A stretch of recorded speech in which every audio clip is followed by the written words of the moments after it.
Hello everyone, welcome back. In this session we would learn about 8 methods using which you can improve your knowledge and skills and earn money during school time. So I hope all of you are super excited for this session.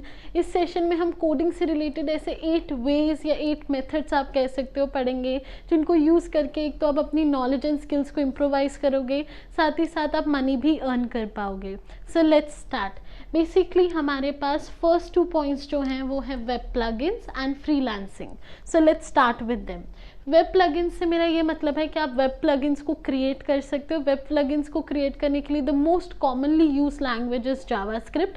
तो आप उसे use करके web plugins create कर सकते हो and then आप users को उसे यूज़ करने के लिए फीस मांग सकते हो, right. Like if you want to use this plugin then you need to pay me, right. तो आप ये वाले फीचर या ये वाली प्रोसेस को यूज़ कर सकते हो. एक तो आपकी नॉलेज एंड स्किल्स इंप्रूव होंगी, साथ ही साथ आप मनी भी अर्न कर पाओगे.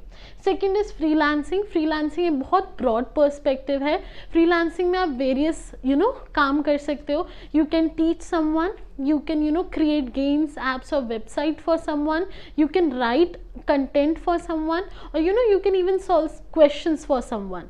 तो it depends upon you आप कौन सी freelancing job करना चाहते हो. but again आप एक तो आपकी knowledge and skills improve होगी, आपको आपका समझ आएगा what are your weak points, what are your strong points, right. आप उन पे वर्क भी कर पाओगे, साथ ही साथ रियल लाइफ एक्सपीरियंस मिलेगा आपको और साथ ही साथ आप मनी भी अर्न कर पाओगे. सो these were the first 2 methods. Now let's move forward. Now the next 2 methods are web app, mobile app games and coding competitions. Basically first method से मेरा ये कहने का मतलब है that you can create a web app, mobile app और a game. Okay, आप इनमें से कुछ भी क्रिएट कर सकते हो, इसे पब्लिश कर सकते हो. इन द लॉन्ग रन ये आपको मनी अर्न करने में हेल्प करेगा. कैसे अर्न करने में हेल्प करेगा? फॉर एग्जाम्पल जैसे अगर हम कोई म्यूज़िक ऐप यूज़ करते हैं तो वो म्यूज़िक हमें फ्री में देते हैं, राइट. हम लोग ऑनलाइन म्यूज़िक सुन सकते हैं, बट ड्यूरिंग जब भी हम म्यूज़िक सुन रहे होते हैं बीच में ना एड्स आती रहती है, राइट, और वो डिस्टर्बिंग हो जाता है. उसके अलावा ऑफलाइन फीचर्स वो नहीं देते कुछ सॉन्ग्स के लिए. ये सब क्यों नहीं देते? क्योंकि ये उनके प्रीमियम फीचर्स हैं, राइट. वो कहते हैं अगर आपको ज़्यादा बेनिफिट्स चाहिए, नॉर्मल ऐप तो आप यूज़ कर सकते हो, अगर आपको ज़्यादा बेनिफिट्स चाहिए then you need to join a premium pack, right. तो उसके लिए आपको पे करना पड़ेगा. सेम आप वेब ऐप, मोबाइल ऐप या गेम्स क्रिएट करो, उन्हें पॉपुलर होने दो, right. Once it is popular आप कुछ प्रीमियम फीचर्स लॉन्च कर सकते हो जो सिर्फ उन लोगों के लिए हैं जो आपका प्रीमियम पैक खरीदेंगे. So again you can earn money using this. The next method is coding competitions. Coding competition में अगर आप पार्टिसिपेट करते हो तो आपको प्राइजेस मिलते हैं, राइट. कई बार आपको प्राइज में गिफ्ट्स मिलते हैं, कई बार आपको प्राइज मनी भी मिल सकता है. एक तो जब आप कोडिंग कॉम्पिटिशन में पार्टिसिपेट करोगे आपकी नॉलेज एंड स्किल्स इंप्रूव होंगी. आपको आपका पता चलेगा कि आप कौन से लेवल पे स्टैंड करते हो, फिर आप आप बेटर हो पाओगे. साथ ही साथ अगर आप प्राइज जीतते हो तो आपको मनी भी मिलेगा या तो प्राइज मिलेगा, राइट. अब अगर इसमें देखा जाए कोडिंग कॉम्पिटिशन में अगर आप ऐसे सोचो कि नहीं मेरे से कॉम्पिटिशन नहीं होगा, ये बहुत डिफ़िकल्ट है, मैं नहीं करूँगा, या फिर अगर आप ऐसे सोचो कि ये बहुत इजी कॉम्पिटिशन, इसमें मैं पार्टिसिपेट नहीं करूँगी, so that is wrong. You need to participate in all competitions. एक तो आपको एक्सपीरियंस मिलेगा, साथ ही साथ आपको ये समझ आएगा that how much you know, ठीक है, और वो लॉन्ग रन में आपके लिए बेनिफिशियल होगा ताकि आप बड़े बड़े कॉम्पिटिशन्स में पार्टिसिपेट कर सको and then you can win big. So I hope आपको ये दोनों पॉइंट्स क्लियर होंगे. Now let's move forward. Okay, now 1 minute. Okay, now the next point is website themes and blogs. Website themes are similar what I said with web plugins. तो आप themes create कर सकते हो, अलग अलग website themes, और again आप user को बोल सकते हो that if you want to use it, अगर आपको ये चाहिए then you need to pay me. So again आप website themes create करो. create करने के लिए again आपकी knowledge and skills test होंगी और again आप इससे money भी earn कर पाओगे.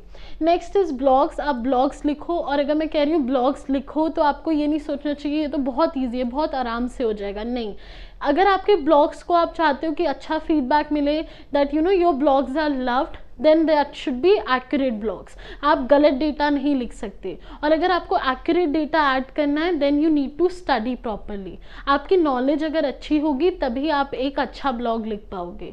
सो अगेन अगर आपको ब्लॉग्स भी लिखने हैं तो आपको प्रॉपर नॉलेज एंड स्किल्स चाहिए ताकि आप उन्हें एक्यूरेटली लिख पाओ और एक अच्छी ऑडियंस उसको पसंद कर पाए.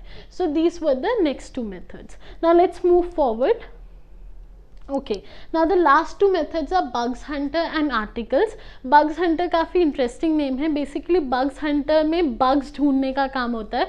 तो जो सॉफ्टवेयर कंपनीज होती हैं, बेसिकली जो कंपनीज कह सकती हूँ मैं, वो आपको अपने सॉफ्टवेयर या वेबसाइट्स टेस्ट करने के लिए देती हैं. उनमें bugs हंट करने होते हैं. ठीक है. अगेन बग्स हंटर को आप ऐसे मत समझिए तो बहुत इजी जॉब है. अगर आपको बग्स ढूंढने हैं तो पहले तो आपको बग्स पता होने चाहिए क्या होते हैं, और आपको ये भी पता होना चाहिए कि उनको ढूंढते कैसे हैं. आपको सारी नॉलेज होनी चाहिए, then only you can do this properly. Again जितने आप बग्स ढूंढते हो, जैसा आप परफॉर्म करते हो, कंपनी आपको पे करेगी उसके according. Bugs Hunter is a quite interesting thing, right. But इसके लिए भी आपको नॉलेज एंड स्किल्स चाहिए प्रॉपर, ताकि आप इसमें भी एक्सेल कर पाओ. Last but not the least, articles. Articles में जैसे मैंने ब्लॉग्स में कहा था, आर्टिकल्स लिखना बहुत इजी नहीं है. अगर आप आर्टिकल्स भी लिख रहे हो तो आपको प्रॉपर नॉलेज चाहिए, एक्यूरेट इन्फॉर्मेशन चाहिए, तभी आपके आर्टिकल्स वैलिड हैं, तभी आपके आर्टिकल्स को लोग पसंद करेंगे. आर्टिकल्स के लिए भी आपको पे किया जाता है लिखने के लिए, बट उससे पहले आपके आर्टिकल्स एक्यूरेट होने चाहिए. अगेन अपनी नॉलेज एंड स्किल्स को शार्पन कीजिए एंड देन राइट आर्टिकल्स.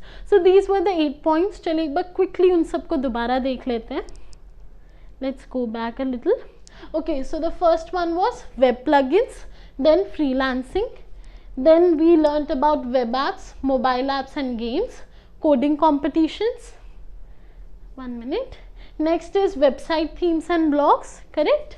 उसके बाद हमने next पढ़ा था bugs hunter and articles. Okay, so these are the 8 methods related to coding. Basically 8 methods that are related to coding, using which first of all you can improve your skills and knowledge. Second, you can earn money. So now let's move forward and summarize today's session. So basically here is a very popular quote: the harder you work for something, the greater you will feel when you achieve it.